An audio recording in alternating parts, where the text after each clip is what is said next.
ఏ రంగంలోనైనా సమ ఉజ్జీల మధ్య మనస్పర్ధలు రావడం కామన్.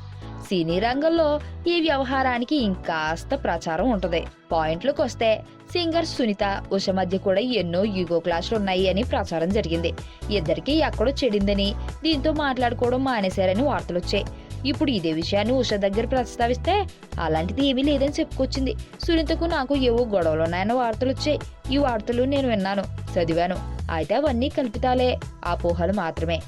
నాకంటే సీనియర్ సింగర్ గా సునీత గారిపై నాకు ఎప్పటికీ గౌరవం ఉంటది. మేమిద్దరం కలిసి చాలా స్టేజ్ షోలు చేసాం, ఇప్పటికీ చేస్తూ ఉన్నాం. సునీత గారితో నాకు ఎలాంటి ఇష్యూస్ లేవు అని క్లారిటీ ఇచ్చింది ఉష. ఆర్పి పట్నాయక్ సంగీత దర్శకుడిగా ఓ వెలుగుతున్న రోజుల్లో ఉష కూడా సింగర్ గా తనదైన ముద్ర వేసుకున్న సంగతి తెలిసిందే. ఆ తర్వాత కూడా చాలా కాలం గుర్తుండిపోయే పాటలను ఆలపించింది ఉష. మరణం దేహానికే గాని ఆత్మకు కాదని భగవద్గీత చెప్తుంది.